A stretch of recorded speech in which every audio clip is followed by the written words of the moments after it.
Hey guys, I'm just going to do a hopefully super quick video of the books that I am currently reading or in my TBR pile because I have a couple of minutes and I thought, sure look, just make a video. I'm interested to hear you guys' thoughts. If you have read these books, if they are also in your pile of unwanted, unread, just books stacked up in the corner of your room somewhere. So I have been to the library recently. It's becoming like my thing to do when I have a spare moment is just head down to the library, have a little wander through there, pick up like 5 books, 3 of which I will never ever read, but I liked the look of, and maybe 2 books that I will read, 1 book that I will finish.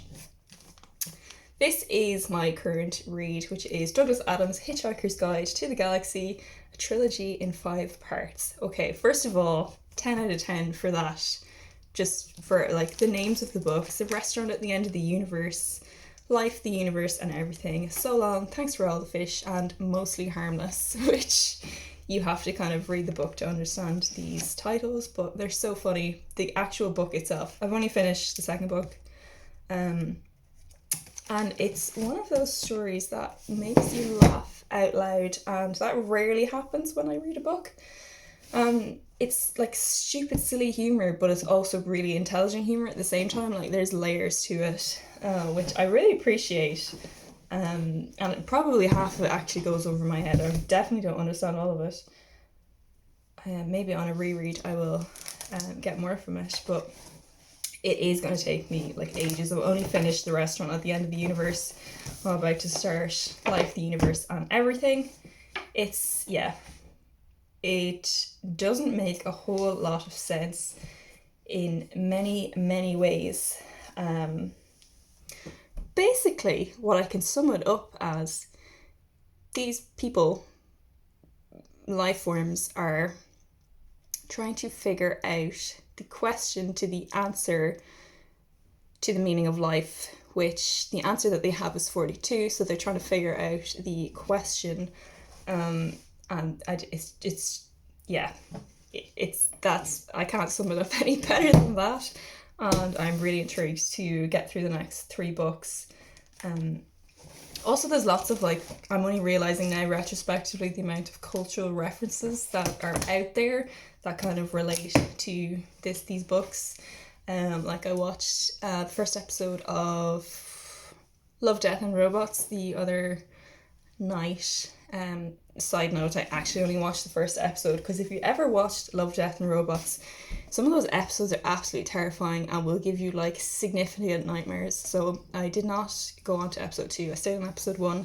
But getting back on track, the robot in it actually says, as he's leaving an old abandoned last human settlement, he was like, so long and thanks for all the fish. And I would not have understood that, but now realizing that it's a Douglas Adams quote, I'm like, aha, I get it now.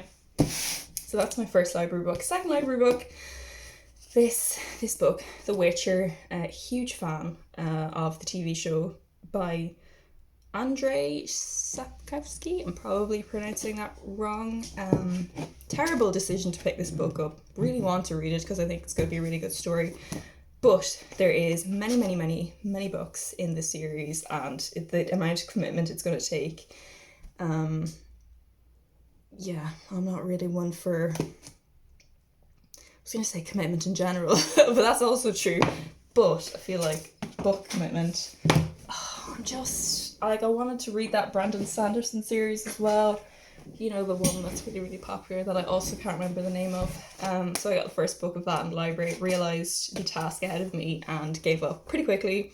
I hope that I will read this and maybe get the next ones, but we'll see. We will see. I'm so bad at starting things and never finishing them.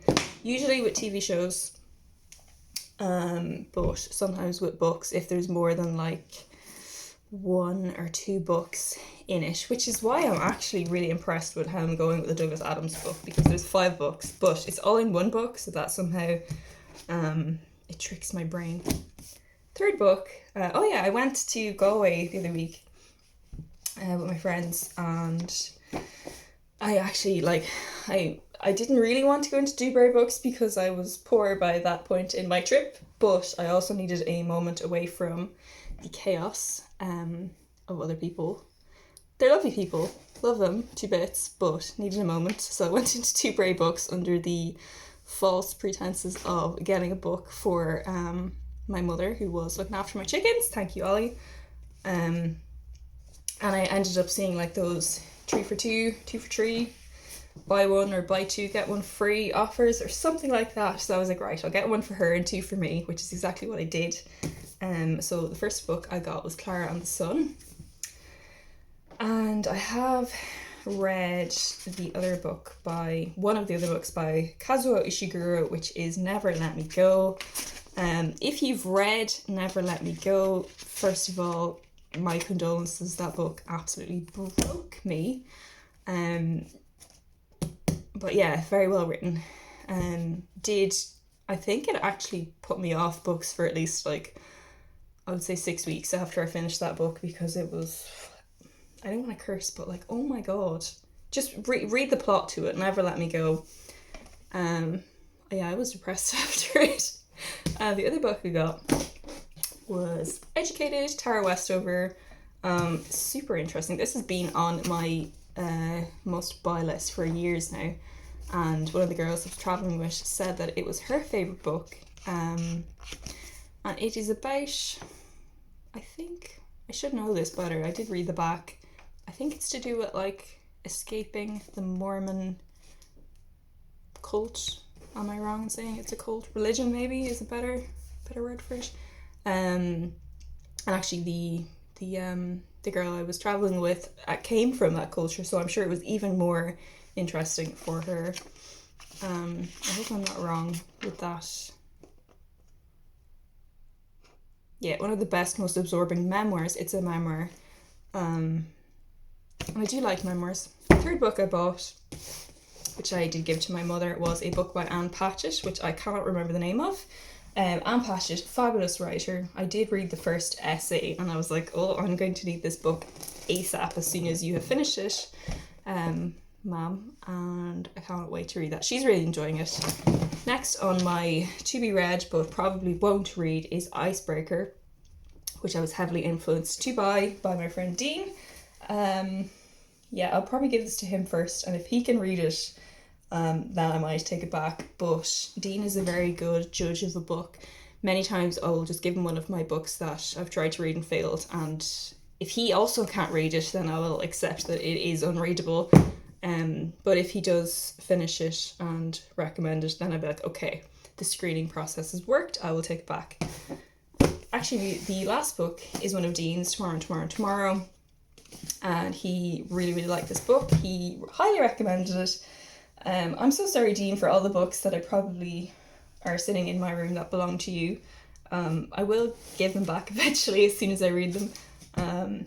Yeah, I'm hoping to read this maybe after I finish the Douglas Adams books. Mostly because I feel really bad about keeping your books, Dean. I'm sorry. So that's pretty much my long to be read list. There's also, of course, the sequel to Beartown, Us Against You. Love, love, love. Love Beartown, one of my favourite books. But I've got so many other books to read before this, so that's probably going to be like a summertime job at this point. Okay, guys, I think that is all my books. There's a couple I'm listening to on Audible, but they're probably not as interesting to the majority of people because they're more scientific and maybe medically in nature. Which I find absolutely fascinating, but I know not everybody does. If you want to hear more about them, let me know. I haven't finished them yet, but so far, so good. One of them is called Outlive, I think.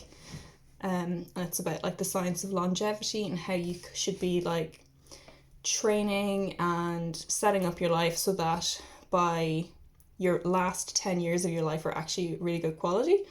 Which is a super interesting concept, and I'm excited to learn more about that. Right, guys, I'm going to leave you with that now. Toodaloo. Love y'all.